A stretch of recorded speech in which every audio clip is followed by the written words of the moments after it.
vous êtes là? Bonjour! Aujourd'hui, je vais vous faire la critique d'un des 10 jeux auxquels j'ai encore du fun à jouer au Super Nintendo. Je vais parler de Super Return of the Jedi.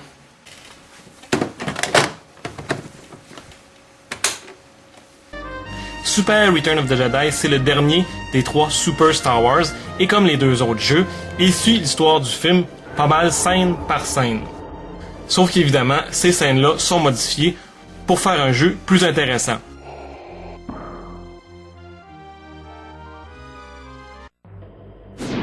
D'ailleurs, dans la première scène, on conduit un speeder. Bon, vous allez me dire, ça n'a rien à voir avec Return of the Jedi. En fait, c'est un prétexte à un tableau d'action dès le début, parce que c'est supposé être Chewbacca et la princesse Leia dans le speeder qui se rendent vers le palais de Jabba. Ce tableau-là utilisait le mode 7, qui faisait une espèce de semblant de 3D, qui était révolutionnaire à l'époque. Et comme je disais l'autre fois, tout ce qui était révolutionnaire à une époque, ben ça vieillit bien mal, c'est pas tellement le fun de jouer à ces tableaux-là aujourd'hui. C'est au deuxième tableau seulement qu'on nous laisse le choix entre 3 personnages. Bon, moi je vais prendre Luke évidemment, vous allez voir que son sabre laser est très pratique. Donc le deuxième tableau se passe dans le palais de Jabba, et ça commence assez smooth. Jusqu'au moment où la cour complète de Jabba t'attaque. Il y a même des clones de Hula, la gentille danseuse, qui veulent ta peau. On voit même des bébés rancors qui se propulsent en dehors de la fosse.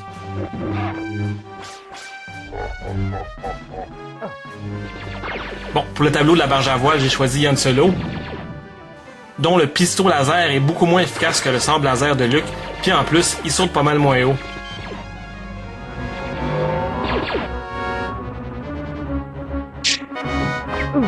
Il me semble que si je me souviens bien, Han Solo était à moitié aveugle à ce moment-là du film.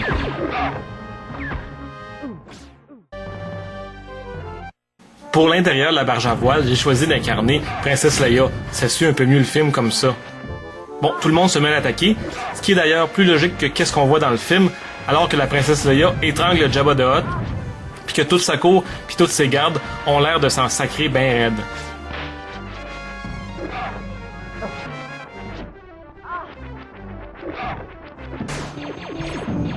Le tableau des motos speeder utilise aussi le mode 7 et les graphiques des arbres sont vraiment laids. Heureusement que le tableau est pas long, sinon ça donnerait vraiment mal à la tête.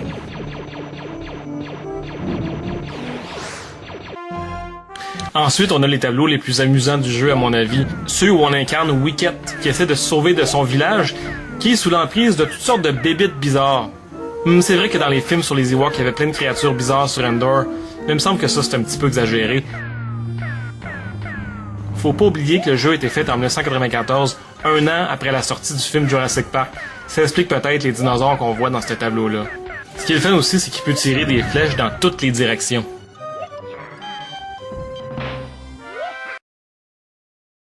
Vous savez, dans les jeux vidéo, quand on contrôle pas notre bonhomme pendant un certain temps, il y a toujours une espèce d'animation pour nous montrer que notre bonhomme a rien à faire, qu'il s'emmerde. Ben Wicket, c'est vraiment dégueulasse.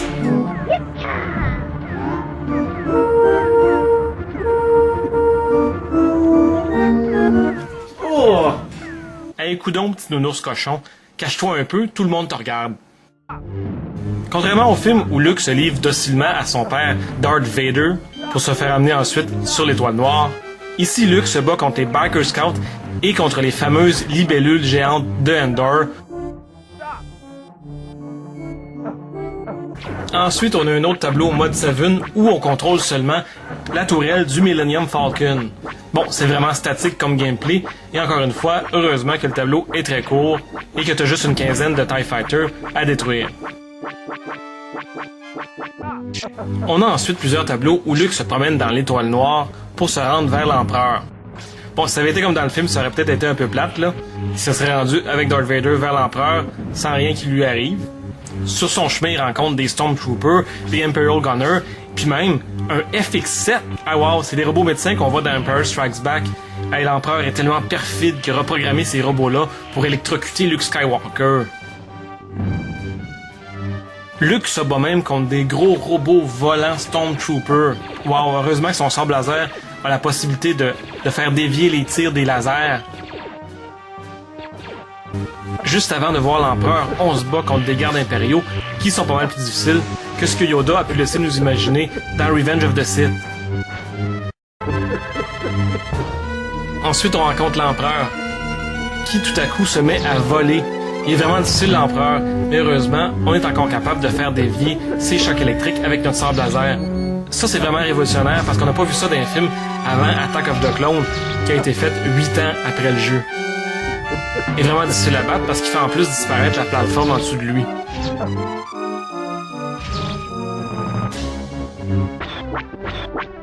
Le jeu se termine dans un autre tableau de mode 7 où on conduit le Faucon Millennium. D'ailleurs, on voit même pas le cockpit. Et le but, c'est évidemment de détruire l'étoile noire et d'en ressortir indemne.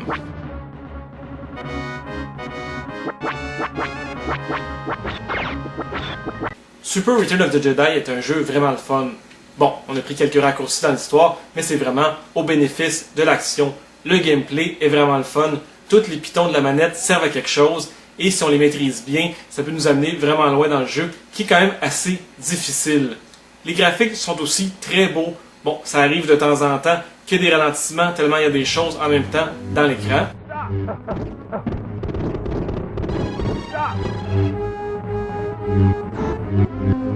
Bon, il y a aussi certains petits problèmes dans le gameplay, comme des escaliers qui sont impossibles à descendre. Mais ça, il y avait ça dans l'original Castlevania aussi.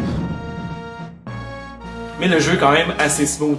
Et il y a plein de clins d'œil visuels pour les nerds amateurs de Star Wars comme moi, qui connaissent bien l'univers. On dirait aussi que les effets sonores sont tirés directement du film.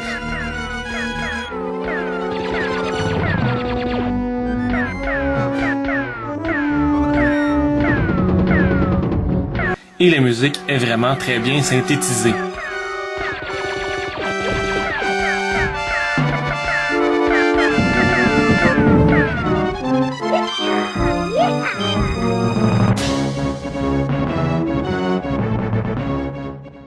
J'aime tellement cette série de jeux-là que c'est une des raisons pour laquelle je me suis acheté un Super NES 20 ans plus tard. Donc, si vous êtes un amateur de Star Wars et vous avez la chance de jouer à ce jeu-là, vous le regretterez vraiment pas.